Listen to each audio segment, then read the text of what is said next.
का राम राम मंडळी. उषा भोंडकर माझं नाव आहे. शेगाव माझा गाव आहे. माझ्या गावची परवाची गोष्ट सांगतो भाऊ तुम्हाला.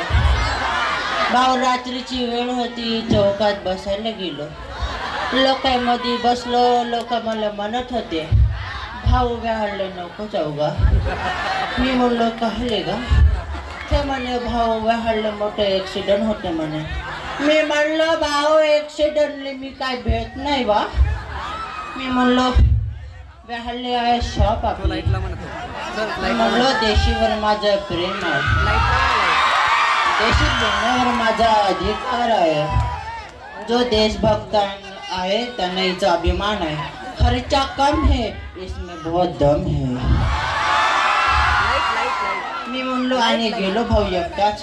आणि एकटाच वापस आलो. मला भीतीच नाही वाटली भाऊ विचारा खाऊन. कारण की मी होतो भाऊ मस्त पेऊन. आणि भाऊ आमच्या गावच्या शाळेत एक ताराबाई आहे. तिनं बनवली होती भाऊ भुजल्या मासऱ्याची कढी. हे पण बघा कशी सांगतो बघा. भुजल्या मासऱ्याची कढी मोठी लागते गोडव. तारा मसाला सोडव. तारा मसाला सोडव. ते नाही का माझा जेवण ठेवली. पण भाऊ मला जहाले जमला नाही. ते म्हणे विचार काऊन म्हणे. भाऊ मस्त होतो पेऊन मी.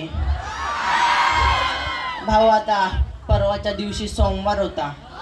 माझी माय नाही का मला बाजाराला जा म्हणे. मी म्हणलो बाजाराला जातो मला 200 रुपये पाहिजे. माझी मायनं मला 200 रुपये दिला. बाजार करून ये बापू म्हणे. मी म्हणलो माझे माय व बाजार करतो पण 50 रुपये माल व. माझी माय म्हणे बापू तू 50 ठेव पण दारू नको पिऊ. मी म्हणलो दारू नाही पे मी आलू बोंडे खातो म्हणलो. पण भाऊ असा झाला. पण बाजार केलो आणि मनात विचार बदलला. 150चा बाजार झाला. 50ची दारू झाली. बाजार केलो आणि घराकडे परत निघालो. समोरून येत होता भल्ला मोठा ट्रक. मग कसा झाला माझी झाली घाबरगुंडी. तो मस्त पोंग आवाज आहे भाऊ. कसा पोंग आवाज आहे भाऊ दादा. कसा बघा दुकानातून घेतली क्वार्टर. अनारदीच होती पोटात.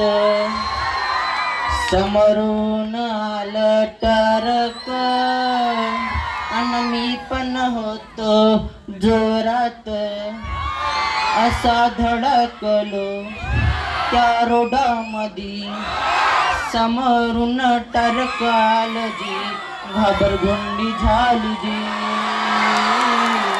घाबरगुंडी झाली जी. हो आमच्या गावली एक धोंडू दुकानदार आहे. तो मला म्हणे तुझा मामा मोठा की तुझी माय मोठी. मी म्हणलं भाऊ मला ते नाही माहीत. त्याले आला तो भाई प्रश्न विचारते. त्याले आला राग. तो म्हणे तुझी माय मोठी का तुझा बाप मोठा. मी म्हणलं भाऊ मला ते नाही माहीत. त्याले तो मोठा तिळसुण माणूस. त्याले आला मोठा राग. तो म्हणे तू मोठा का तुझा बाप मोठा. मी म्हणलो भाऊ मला तेही नाही माहीत. विचारा खाऊन. कारण की मी होतो मस्त पेऊन. हे बघा परवाच्या दिवशी तुम्हाला गोष्ट सांगतो. माझी बायको मला भुजल्या मासऱ्या घेवाले पाठवली. मी गेलो भाऊ भुजल्या मासऱ्या आणाले. तो एक तर 20 रुपये दिली गा. 20 रुपयाची मोहाची पेलो. पहिलं माझा पोट पूजा मग तुझ्या भाजल्या मासऱ्या. मी पहिलं माझी सोय केलं. मग माझ्या बायकोच्या भुजल्या मासऱ्या घेवाले गेलो. बायकोच्या भुजल्या मासऱ्या गेलो आणि घरी आलो. भुजल्या मासऱ्याच नाही. तर बायको मला मारायला लागली. मी म्हणलो मले मार.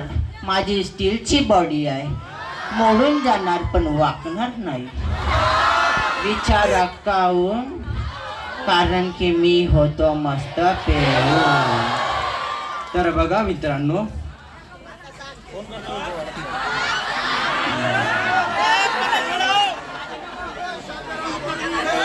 देवानं घेतली असता माझा जीव, पण देवाने आली माझी कीव. आता कधीच पकडणार नाही दारूचा गिलास, दारूच करते कुटुंबाच्या दौलतीचा विनाश. तर मित्रांनो, बिना फालतूचे पैसे नका सारू. आता आपण या सगळ्यांना स्वीकारू. धन्यवाद.